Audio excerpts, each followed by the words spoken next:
In our episodes, we discuss cases and topics that might be distressing or disturbing to some listeners. Listener discretion is advised. On July 17th, 2000, a woman named Sarah Thomas got back to her apartment from work around 4 a.m. She lived in an apartment in Mount Pleasant, Iowa, with a woman named Elizabeth Syperda, a romantic partner who had been staying with her for a while. But when she got home, the front door to the apartment was locked, and their dog was quote-unquote penned in the bathroom, but Elizabeth wasn't there. And she had been sleeping on the couch the evening prior when Sarah left for her night shift.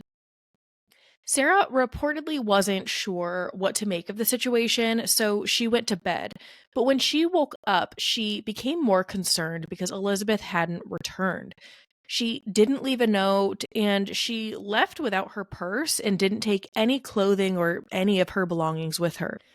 According to court documents, Sarah called the police and after, quote, waiting the required 24 hours, filed a missing persons report. And as a side note on this, from what I can see now, there is absolutely no waiting period required for filing a missing persons report. I can't find if there was any sort of requirement like that back in the year 2000 for filing a report like this, but now Iowa's Missing Persons Clearinghouse website makes it very clear there is no waiting period required.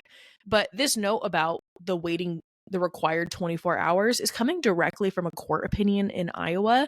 So maybe there was a requirement like this back then. I'm not sure. The initial investigation into her disappearance revealed a few details. The apartment door was locked from the outside, indicating to police that she had left voluntarily. But not bringing her belongings with her shows that she perhaps left voluntarily, but wasn't intending to be gone for an extended period of time. Moreover, a lack of phone calls to loved ones, no activity from her bank account, and her not claiming her paycheck from her employer point towards something having happened to her. Elizabeth Syperda was 22 years old and was actually married to a man named Michael at the time. And almost immediately, he was suspected of having done something to Elizabeth. The two were separated at the time she was living with Sarah in this apartment. From the beginning of Michael and Elizabeth's relationship, those close to Elizabeth began to suspect that she was being abused by him. A friend Elizabeth had made at a church noticed injuries early on, things like finger marks on Elizabeth's neck, bruising on her abdomen, and this church friend's own daughter had said that she saw Michael push Elizabeth down the stairs at the home while she was there playing with the Syperda children. The church friend recalled an incident when Elizabeth came to her in a frantic and scared state after fleeing a violent altercation. According to court documents, Elizabeth confided that she was afraid of Michael and couldn't take any more of the abuse. Elizabeth stayed with that friend for about a month, and during that time, Michael would drive to the trailer almost every day and would taunt and threaten her. Court documents say he would tell her that he would keep her from their children. He told her he would get rid of her and nobody would care and no one would find her. He would also leave notes on the doorstep, and he left a torn cat collar with a note that said if she didn't come back, she'd disappear like the cat. He threatened to hurt their animals and threatened her with videotapes and pictures that he had. Now, the church friend witnessed Michael threatening to kill Elizabeth and dispose of her body at least 6 times. Eventually, Elizabeth left the trailer to live with Michael again. Shortly after this, Elizabeth and Michael got married, which this friend was against, and Michael quickly cut Elizabeth's contact off with that friend. There is some really important information I think you need to know about Michael and Elizabeth's relationship. So, Michael actually met Elizabeth when she was just 13 years old, and he was around 31 years old at the time he met her. Elizabeth was living in Truckee, California with her mother at the time, and it was in the same neighborhood as Michael Syperda and his 2 kids and his wife. Michael actually hired Elizabeth to babysit his 2 kids. And years later, when Elizabeth was 17 years old, Michael and his family moved to Winfield, Iowa. And Michael apparently insisted on bringing along Elizabeth to be a sort of live-in babysitter or nanny. According to court documents, Elizabeth's mother was very much against the move and tried everything to dissuade Elizabeth from going, but she was unsuccessful in her efforts. Though Elizabeth's mother, Donna, did maintain a long distance relationship with her daughter once she moved. And when Elizabeth went on to graduate high school in May of 1997, Donna attended the ceremony and gave her a diamond and emerald ring as a graduation gift, which Elizabeth cherished, and everyone said she would never take it off. At some point during this time, Michael Syperda divorced his wife, Sally, and the romantic relationship between Elizabeth apparently began quickly after that, and they eventually married in 1998. Now, Elizabeth's family, they were obviously not supportive of this marriage. And in June of 2000, Elizabeth actually traveled back to California alone to visit her family and celebrate her younger brother's graduation from high school. And while Elizabeth was there staying with her mother, Michael apparently called incessantly. According to court documents, he believed Elizabeth's mother was pressuring her to not return to Iowa. While on this trip, the calls got so bad that Elizabeth actually left her mother's house and began staying with a childhood friend that she had maintained contact with. Eventually, Michael began calling there too. The friend recalled Michael leaving so many messages that her voicemail was full and that the majority of those voicemails were threats. According to this friend, Michael would yell at Elizabeth and threaten to kill her if she didn't return home, and he would also threaten to kill her mother and her brother, in addition to the friend and her son. Now, the calls were nonstop, and eventually the friend had to unplug the phone. This friend reportedly begged Elizabeth to not return home. She was quoted as saying, "I didn't want her to go back because I was worried I would never see her again. And I took every back road I could possibly think of to the airport to get her to miss her plane. But her flight was delayed and she got on." After this trip in late June and July of 2000, back in Iowa, Elizabeth took a job at Experian. Here, she became friends with a coworker named Sarah, who happened to live just 2 blocks from the Syperda's home. They would drive to work together, and like some of Elizabeth's previous friendships, Sarah began noticing bruises on Elizabeth's face, arms, and hands. Eventually, Sarah and Elizabeth developed a romantic relationship, and according to court documents, Sarah was actually living with a woman named Terry at the time. And according to these same court documents, Elizabeth actually moved into Sarah's apartment after an incident where the Syperda children caught her and Sarah being intimate. This incident set off a flurry of angry messages. Michael Syperda had sent over 30 messages to Sarah and Terry's answering machine, which started out begging Elizabeth to come home, but eventually became more and more angry, more and more aggressive. Terry was apparently the one to find these messages, thus finding out about Sarah's romantic involvement with Elizabeth. At a certain point, Elizabeth and Sarah got back to the apartment, saw Michael and Terry waiting for the two of them, and they sped away. Michael and Terry chased them, and they ended up in a nearby Hy-Vee parking lot, and an all-out altercation began. Terry was confronting Sarah, Michael was approaching Elizabeth, and everything came to a head when Michael, in a fit of rage, dragged Elizabeth out of the car through the window. And Elizabeth ended up with a lacerated rib and her shirt got all torn up. At this point, Elizabeth and Sarah fled to a gas station and called the police. And the state at this point charged Michael Syperda with first-degree burglary and domestic abuse assault. The court also approved a no-contact order protecting Elizabeth, which he absolutely did not abide by. In the following days, Elizabeth stayed at Sarah's apartment, but Michael was unrelenting in his stalking of her and in his harassment. Michael would sit across the street from their apartment and yell and threaten them, call nonstop. Between June 26th and July 16th, Michael had called the apartment 162 times. The two reported all of these calls to police, and the phone company had actually put what they call a trap on the line to register who was calling. Now, on July 16th, the day Elizabeth disappeared, Michael began calling around 3 in the afternoon and called more than a dozen times. His last call was at 10:56 p.m., and that's just about half an hour after Sarah left for the night shift and saw Elizabeth sleeping on the couch. Now, getting into the investigation, according to court documents, police called Michael on July 18th to ask if he had heard from Elizabeth, which he said he had not. On the 20th, officers went to his home to let him know she had been reported missing. Now, at this point, I'm not sure if police knew this ahead of time or if Michael told them this when they went to his house, but there's a discussion about Michael missing some work. Michael was apparently scheduled to work on July 17th, the day after Elizabeth disappeared. But when a friend of his arrived at his home at 5:30 a.m. to watch his kids while he went to work, he apparently found Michael intoxicated. Michael told this friend that Elizabeth had actually stayed overnight and had left around 5 a.m. Michael then decided to not go to work that morning. Now, Michael told police that it was completely coincidental that he had taken a sick day from work and that their breakup had really impacted him and he hadn't been eating and he was just going through a rough time. Now, moving on to September of 2000, so a few months after Elizabeth went missing, there's still no sign of her. An agent with the Iowa Division of Criminal Investigations interviews Michael. Michael said in this interview that he and Elizabeth got along fine and he denied any abuse in their relationship. Now, when the agent brought up the incident in the Hy-Vee parking lot, where he literally dragged her through a car window, he said that was out of character for him and that he was intoxicated at the time.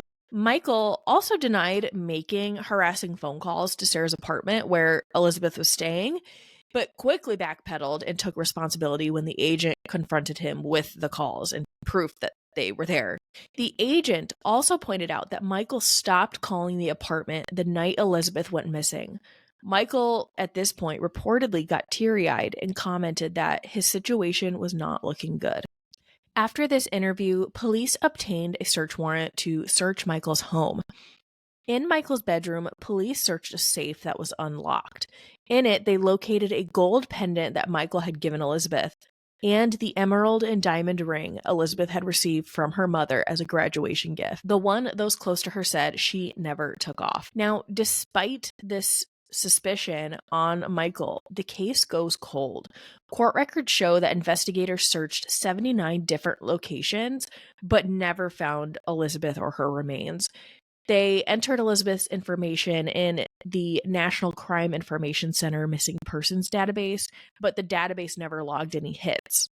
By September of 2000, police began making comments in local newspapers that they had exhausted any leads that they had. Articles initially described Michael as being cooperative with the investigation, but by July of 2001, it was reported in the Globe Gazette that he was no longer working with police and refused to take a lie detector test. In the same article, an officer stated, "We're still looking at the husband as a witness, but we think he has more information that could be helpful. We're looking for a person who may have witnessed some suspicious activity." The years went on, and Elizabeth was featured in periodic reports on missing persons and cold cases in Iowa, and an annual vigil was held for her in order to keep her story out there. But friends and family assumed the worst. A friend was quoted in an article with the Des Moines Register in 2004 as saying, "I know in my heart she's gone. If she was alive, no matter where she was, she would have gotten hold of her mother." A $20,000 reward for information leading to Elizabeth's discovery was put forward, but no information came. It would be 17 years before movement in the case would happen. An arrest in a 17-year-old cold case. It shocked the community of Mount Pleasant. 52-year-old Michael Syperda is now charged with first-degree murder in the death of his wife, 22-year-old Elizabeth Syperda. She went missing in July of 2000. Her body hasn't been found, but police and the DCI reopened her case last March, and after a review, they determined it was now a homicide investigation. Syperda was arrested in Glenwood Springs, Colorado. On Thursday, November 30th, 2017, news broke that Michael Syperda, now 52 years old and living in Glenwood Springs, Colorado, had been charged with first-degree murder in the death of Elizabeth. The Iowa Division of Criminal Investigation agent at the time, Ryan Kelly, declined to say what led to the arrest after so many years, but praised the work of agencies for what he described as a breakthrough in the case.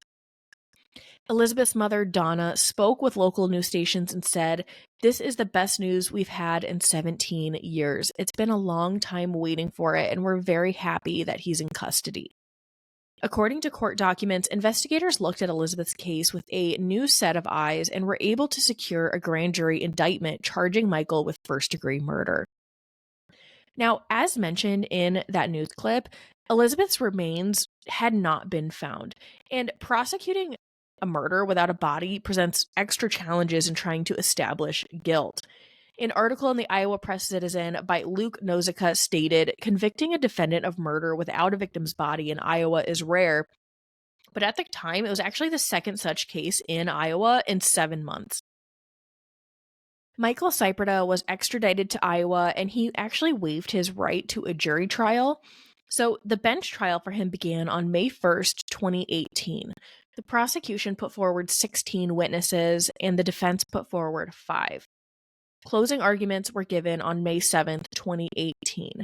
Here is a clip from the Hawkeye with snippets of closing arguments. First, the prosecution. He is not getting Elizabeth Syperda back. That is not happening. That's what the evidence shows in this case. So if you look at all the circumstances, all the statements, all those things over a period of time, it proves beyond a reasonable doubt that he was acting with malice and that he was acting with premeditation, specific intent to kill whenever she disappeared. We don't have her body. I can't tell you that her neck is broken or that she was shot or that she was stabbed or beaten or strangled. We don't have that. But what I'm telling the court is we don't need it. We can prove a murder in the state of Iowa without the body. We have plenty of circumstantial evidence that proves the elements of murder in the first degree beyond a reasonable doubt. We have plenty of evidence that shows what his state of mind is. Not just one incident, and not just at one period of time in their history. This is over a period of over 2 years that we have this threatening behavior, that we have his threats to kill, his harassing phone calls, all of those things, every bit of it.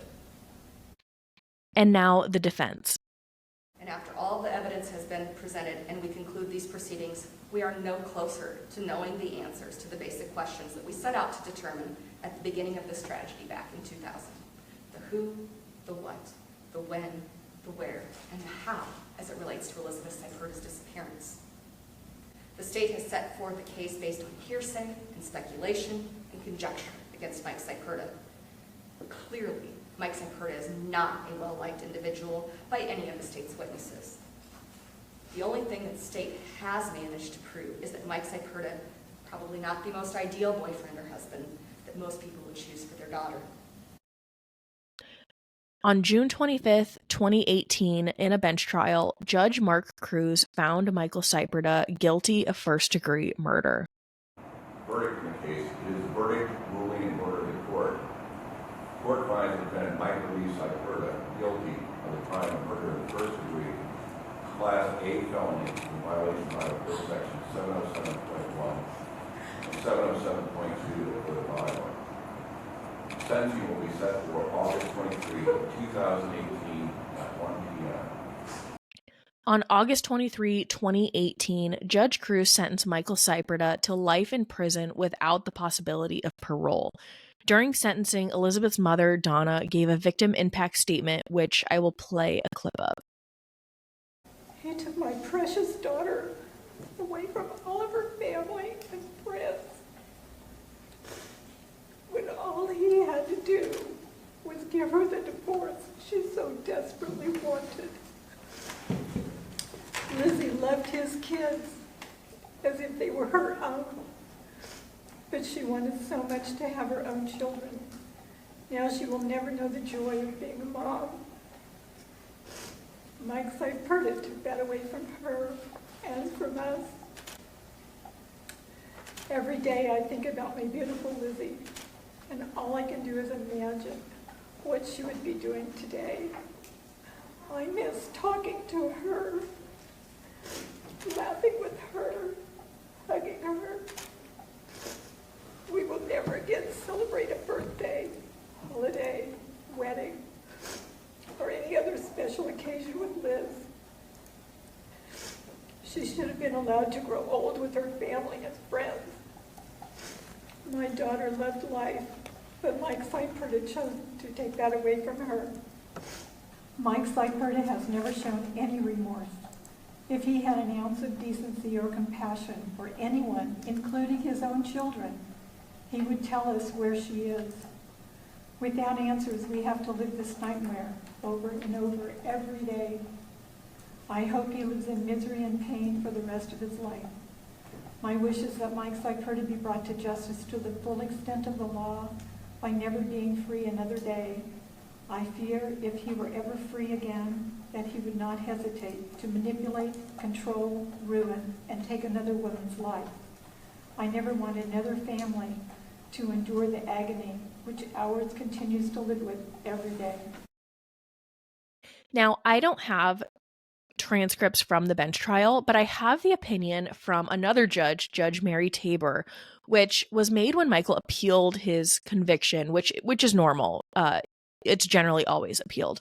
This opinion goes into detail about what the state needed to prove and how the court came to its verdict of guilty. So let's go over that. Now, in order to convict Michael Syperda of first-degree murder, the state was required to prove beyond a reasonable doubt the following elements. On or about July 16, 2000, Michael Syperda did an act that caused the death of Elizabeth Syperda. 2. Michael Syperda acted with malice aforethought. And 3. Michael Syperda acted willfully, deliberately, premeditatedly, and with a specific intent to kill Elizabeth. So let's start with what the judge thought of the state's effort to prove that Michael caused Elizabeth's death. And now I'm going to read directly from the court opinion. In analyzing those elements, the court started with a logical question. Did the state prove beyond a reasonable doubt that Elizabeth was dead? At oral argument, defense counsel acknowledged that recovering a dead body is not a necessary condition for establishing murder.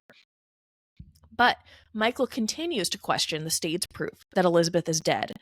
The district court found the state proved her death beyond a reasonable doubt. The court reasoned, any argument that Elizabeth is just waiting to be found or may come walking through the door at any moment or make a call to her mother at any moment is little more than fantasy. We find substantial evidence in the record to support the district court's finding.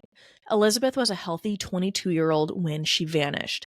Despite warm, ongoing relationships, Elizabeth's family and friends never heard from her again after July 16, 2000.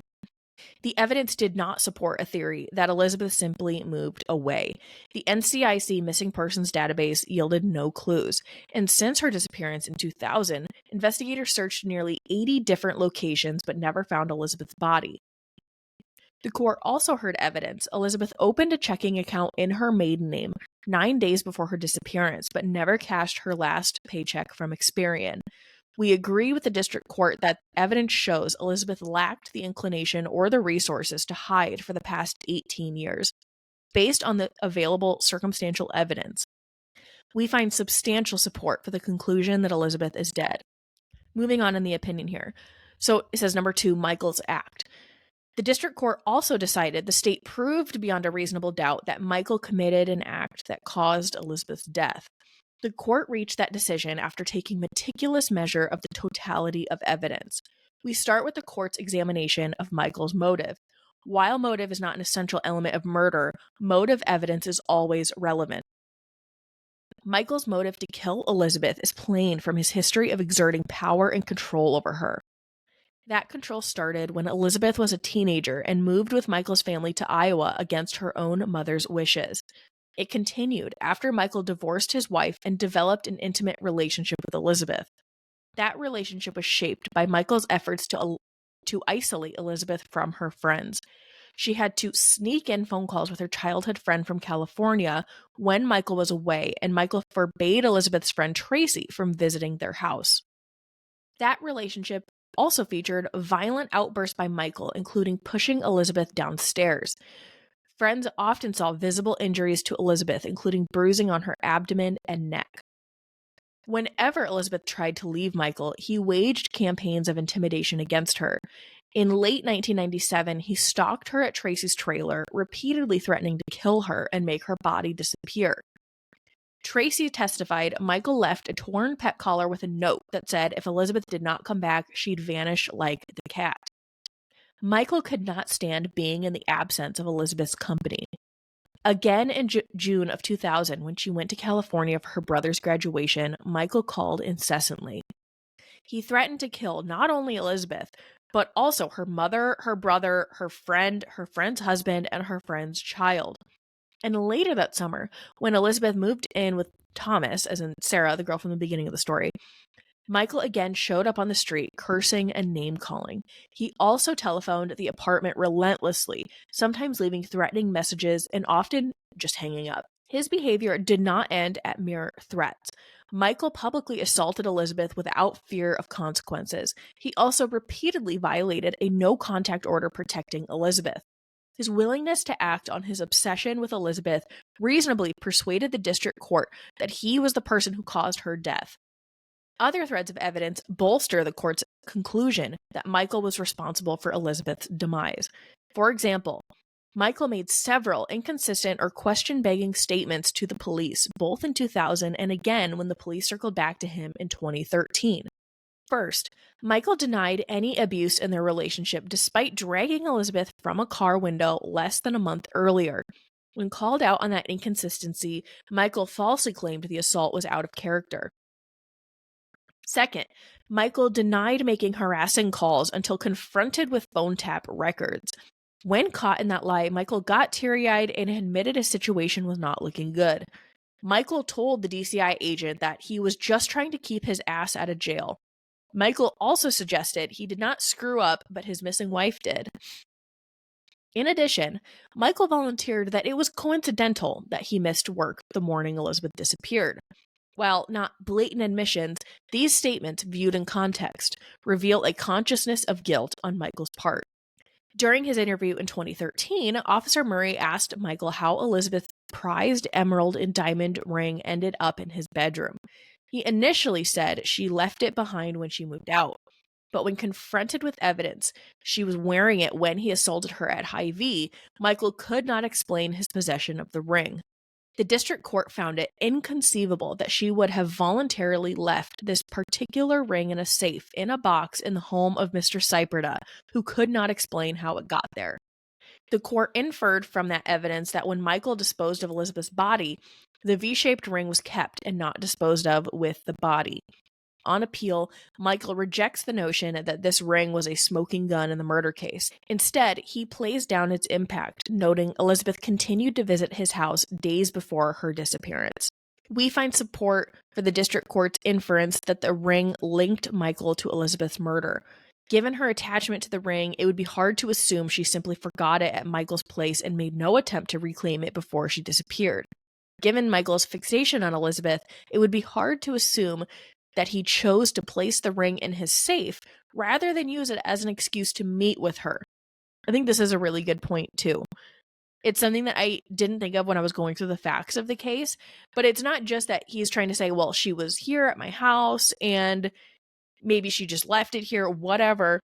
He was so obsessed with her, calling, stalking, and everything nonstop. And if he knew that this ring was so cherished and such like a cherished object for her, why wouldn't he use that to try to get her back? We believe the district court's explanation for Michael's possession of the ring is reasonable.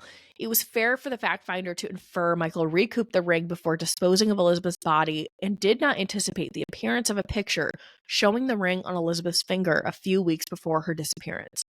We turn next to Michael's opportunity to kill Elizabeth. The state offered evidence Michael was the last person to talk to her. He admitted their last conversation was at 10:56 p.m. on July 16th.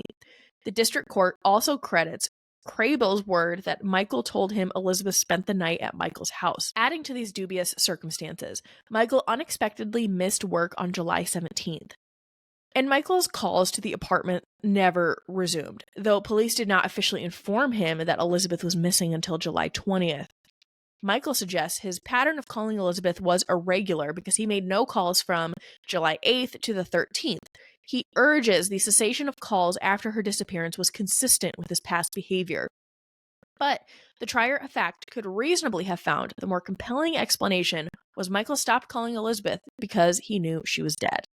When viewed in its entirety, the state's evidence added up to proof beyond a reasonable doubt that Michael's actions, undefined as they are, caused Elizabeth's death. The district court was reasonable in venturing. There are many ways in which a person can be killed suddenly and without leaving blood. A body can be disposed of in such a manner that it is unlikely to be found.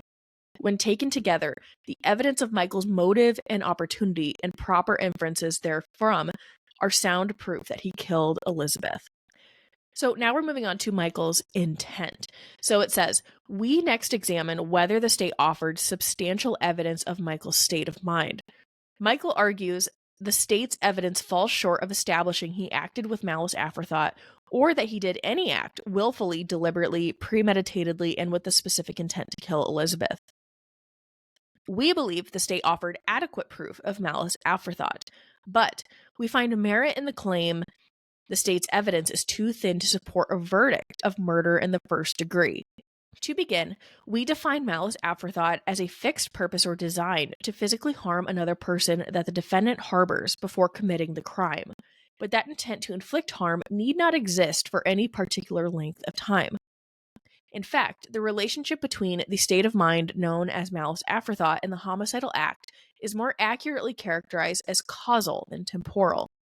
In other words, the malice must result in the homicidal act. Here, the state offered sufficient evidence that Michael's malice toward Elizabeth resulted in the homicidal act. Because Michael was possessive and controlling of Elizabeth, it was more likely he acted with a fixed purpose to do her physical harm when she left him for another intimate partner. Evidence of an acrimonious relationship is highly relevant to the issue of malice aforethought. The state offered proof Michael repeatedly threatened to kill Elizabeth and to dispose of her body so no one would find her. The trier of fact could infer from those persistent threats that Michael put some thought into the act of killing Elizabeth. That type of thought qualifies as malice aforethought. Substantial evidence supports the court's verdict on murder. But was it first-degree murder? The difference between first-degree murder and second-degree murder is that the former requires specific intent to kill, whereas the latter requires only a general criminal intent. A crime requires proof of specific intent when the statute describing the prescribed act refers to an intent to achieve some additional consequence. The specific intent is linked to the prescribed act and therefore must be present at the time of the prescribed act. In other words, the state must show a temporal relationship between the homicidal act and the specific intent to kill. In finding proof of first-degree murder, the district court reasoned, quote, the intention to kill was expressed many times before July 17, 2000, and did not arise suddenly or in the heat of passion, but from thought and planning by an enraged and obsessive person, end quote. The opinion goes on to say, the court misconstrues the intent to kill element. The state was required to prove Michael's specific intent to kill existed at the time of the homicidal act. It is improper to suggest the defendant's specific intent may exist at any time. Because the state offered no proof how Michael killed Elizabeth, it did not link his intent to kill with any given act. With no physical evidence and no confession, we don't know if Michael's expressed intent to kill Elizabeth coincided with a premeditated act. Perhaps Michael took her life in a spur-of-the-moment act or because he panicked or acted in the anger of the moment. Those scenarios would justify a verdict of only second-degree murder. After viewing the evidence in light most favorable to the state, we find substantial support for a verdict of second-degree murder. The state successfully wove together numerous strands of circumstantial evidence to show Elizabeth was dead and it was Michael who acted on his malice aforethought to kill her. But on this record, first-degree murder is going a bridge too far. We reverse the first-degree murder conviction and remand for entry of judgment and sentence on second-degree murder. That opinion was a lot. So after the appeals, the judge did not dispute the evidence to prove that Elizabeth was deceased. She did not dispute that there was sufficient evidence to prove that Michael was the one responsible, but the judge did dispute the first-degree conviction. She says the state failed to prove Michael intended to kill Elizabeth when the act was committed. At this point, prosecutors recommended 60-year-old Syperda be given the maximum sentence, which is up to 50 years in prison with a minimum of 30 years served before being eligible for probation of work release. Michael Syperda continues to deny that he killed Elizabeth, and to this day, Elizabeth's remains have never been found. Elizabeth's mother hopes that one day he will help bring closure to their family. She said, "All I have wanted was for Lizzie to be recovered and be buried next to her father." If you have any information on the whereabouts of Elizabeth Syperda, please contact Iowa's newly established cold case unit at 800-242-5100 or send an email to coldcase@ag.iowa.gov. If you are in an abusive relationship, there is help available. Check out www.thehotline.org for resources. The danger assessment tool can also aid in identifying risk factors showing an abusive relationship potentially turning homicidal. You can find the danger assessment tool at dangerassessment.org. Thank you for listening to this episode of Cardinal Crimes. If you enjoyed it, please consider subscribing, giving us a 5-star review wherever you get your podcast, and sharing this episode with others. You can find us on TikTok, YouTube, and Instagram with the handle @CardinalCrimes, and you can send us any case suggestions, questions, or topics you would like covered there or to our email, cardinalcrimes@gmail.com. Until next time, friends, take care of each other and take care of yourself.